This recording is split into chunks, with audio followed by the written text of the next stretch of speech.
Hi guys, it's Sherry. I hope that you are having a wonderful day. Y'all, let's do some awesome crafting. Stay tuned.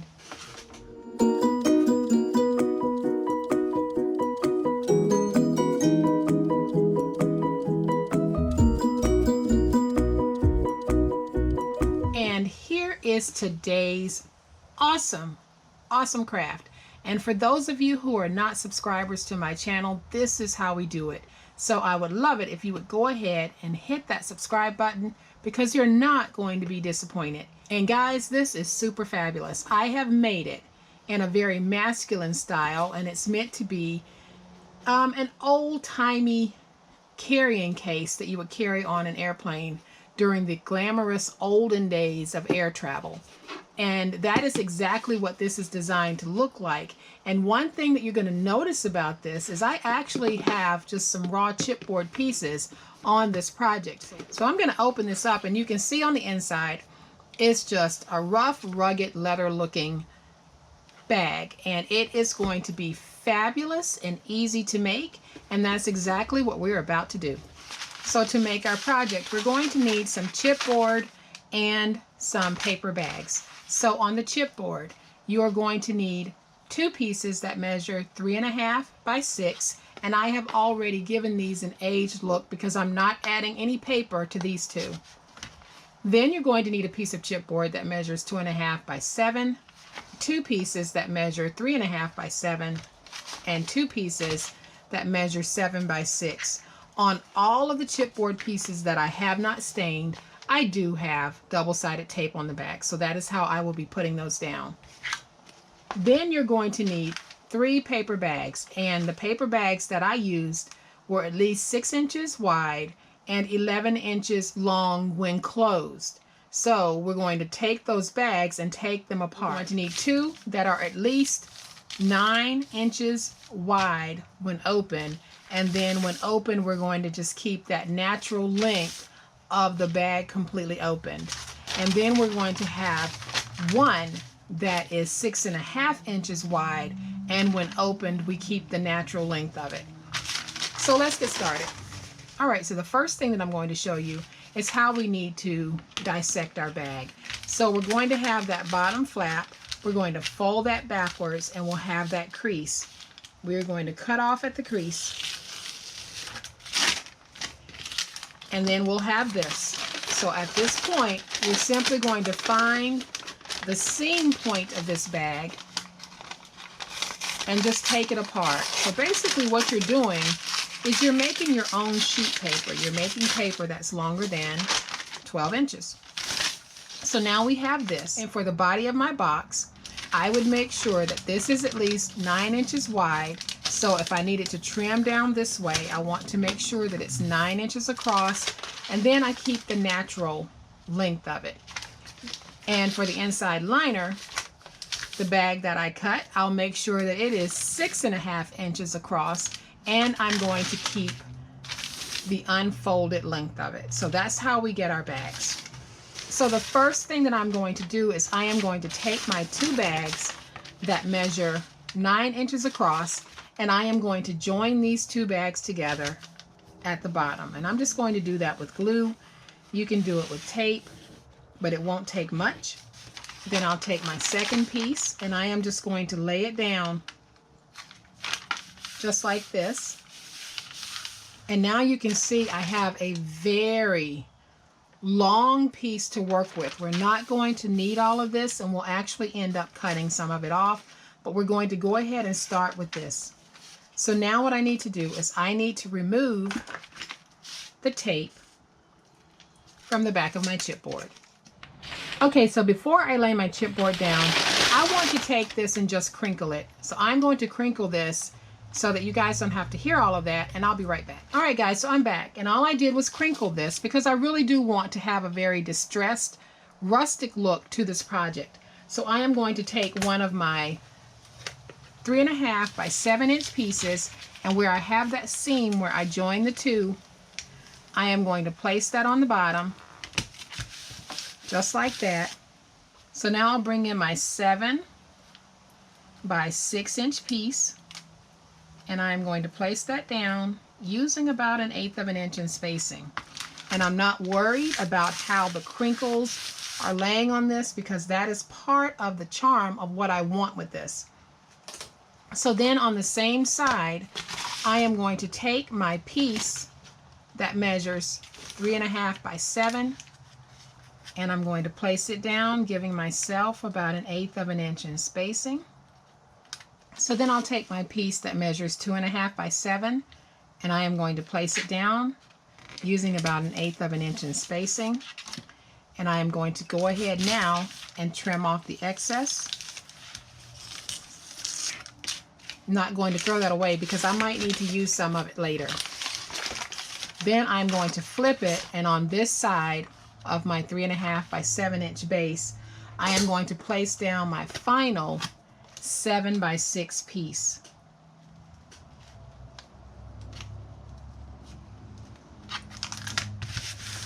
And then I'll trim off the excess here. So at this point, we have our project ready to start folding.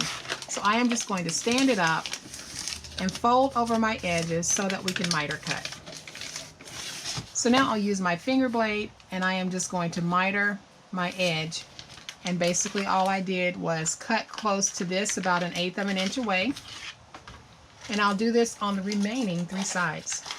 Okay, so now that we have our edges mitered, I am simply going to take my tape and run tape all along the edges of this. And then I'm going to lift it up.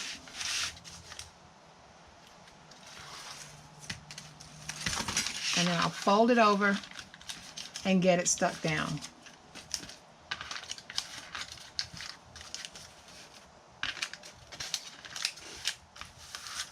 And I'm going to do this on the remaining 3 sides, and I'll be right back. Alright guys, so I have my edges folded over. Now I'm going to flip this and use my bone folder just to get a nice tight stick on the paper and the tape. Okay, so now that we have this part done, we're going to have all of these crinkles and leathery like wrinkles, and we are simply going to take a distress pad, some old pad that you have, and all I'm going to do is just, wherever I want to, go all over this to just kind of get a nice distressed look.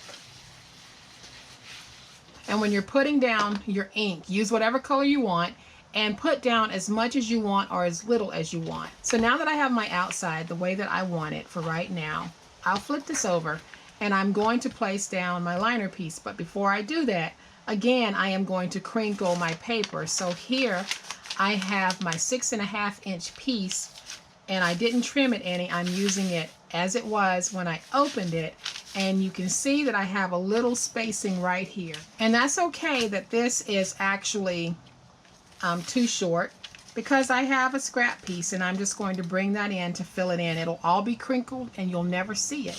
So I'm going to take this big piece, crinkle it off camera, and I'll be right back.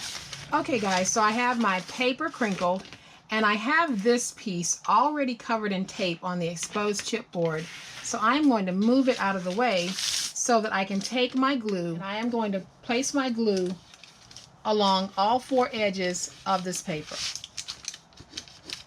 Alright guys, so I have placed my glue along the edges of this, and now I'm just going to take it and place it down on this piece.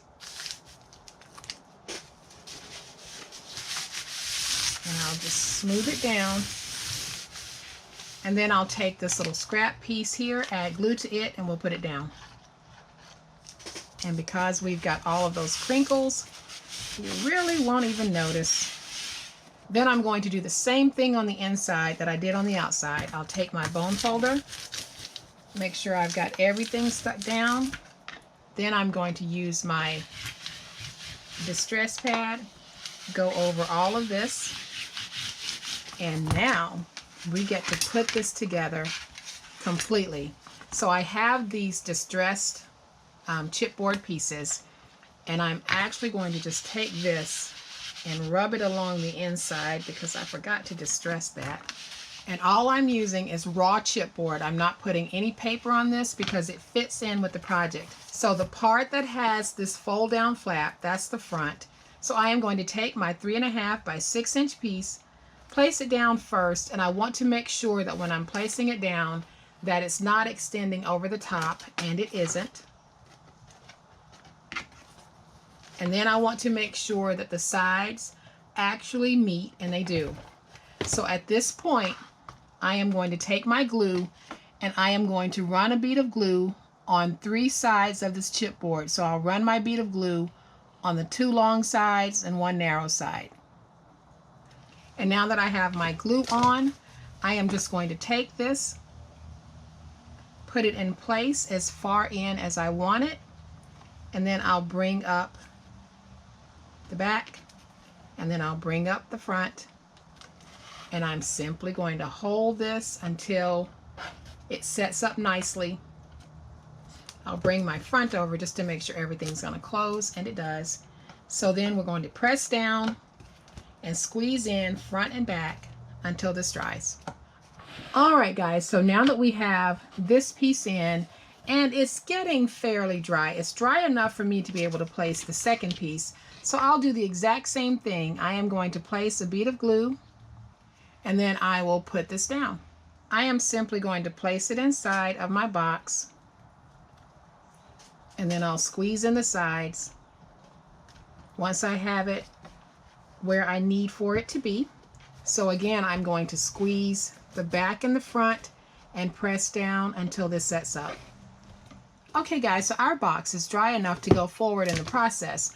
But what I'm going to do first, before I even go forward, is I am going to dirty up the edges of this even more, because if you've ever had your luggage coming down the belt, you know that those edges just get so dinged.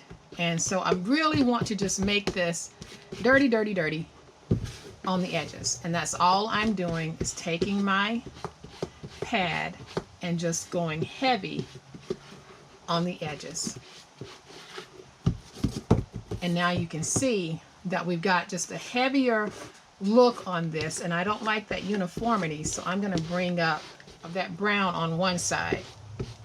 So make your bag as dirty and as grungy looking or as clean and neat as you want. So now we get to decorate, and I am going to use some more buckles for my project, but I wanted the buckles to have that full metal accessory look.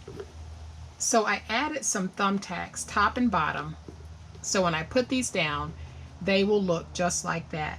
And I am going to put these down using glue. Now you can place yours with hot glue if you'd like. I am just going to use my trusty old reptile glue. So I'm going to get a good helping on this. Then I'm going to take this, I'm going to stand it up first so I can see what I'm doing. And I'm going to place it where I want it to be. So I am going to place that right there. And when it dries, this will actually function as the opener for this. And I'll go ahead and put the other one down. So I am going to add my glue, and then I'll put this one down. So now you can see that this is really starting to take shape. We just need to let it dry, and then we can continue in the process. Okay guys, and while that is drying, I am going to go ahead and place down a little Tim Holtz metal piece that I have, and I'm just putting that down as a decorative accessory. So again, I am going to place my glue on the back,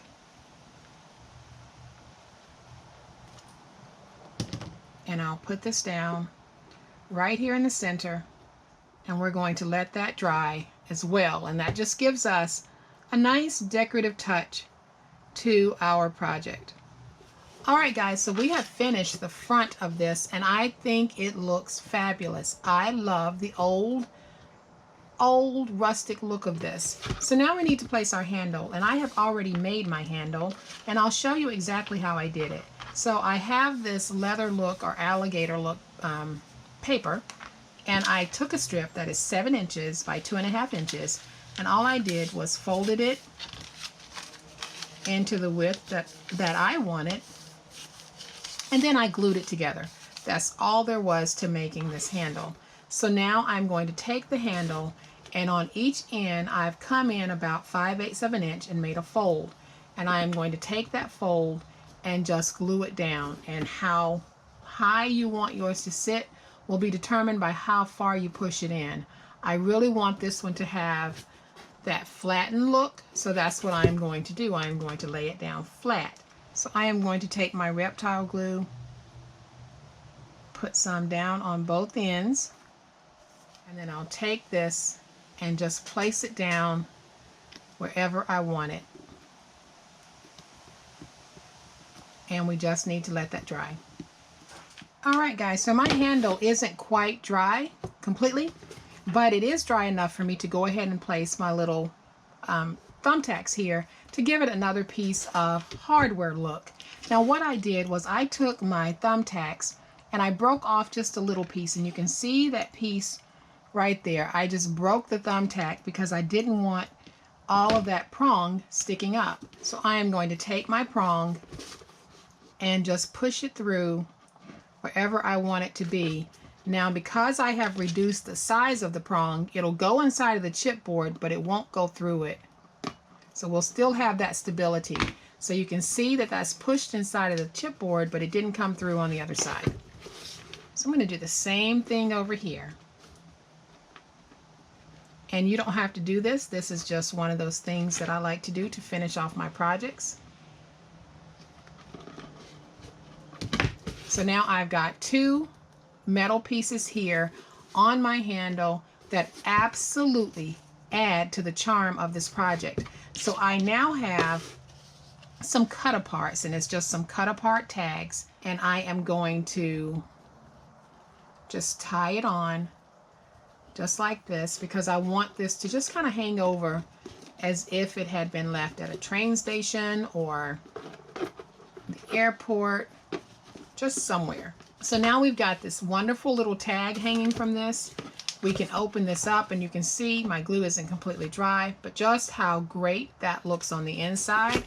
I am going to go ahead and close this. So there we have this awesome case. So I have brought the other one back in, and you can see just how gorgeous these are. You can also see how I chose to make this one more aged than this one. So you can go as light or not so light with the placement of that ink. It's all up to you, but this is just a stunning little box to be able to carry some goodies. So you guys join me tomorrow because I am going to make some very fun things to go on the inside, and I am going to be using this as a man's gift, and I'm going to be putting something in it that all men need at some point but don't really think about until the last possible minute. So we're going to make it easy for them. All right guys, so I'm back really quick because as I was about to stop filming, I realized that I wonder what this would look like with some feet. And you guys know how I love my metals. I love my feet. I love my door knockers. I love the metal handles, all of that. And I am just so tickled pink when I see some of you incorporating that into your projects as well. And I see it, you know, from time to time on other channels, adopting metals, because we should be using this in our crafting. So I decided, let me go back and add some feet to this to see how this would look. And I love them both. I do, but I am very partial to my metals, and I do have to say that I like it better with the metal feet. So I am going to go back and add feet to this one as well. But I wanted to come on and show you guys really quick just how awesome this will look once we add the metal feet to it as well. So I hope that you guys have liked this project, and if you have, please hit the like button. If you are not a subscriber to my channel, what are you waiting on? Come on, go ahead, subscribe. I hope y'all have a great day. Happy crafting, and we'll chat later. Bye.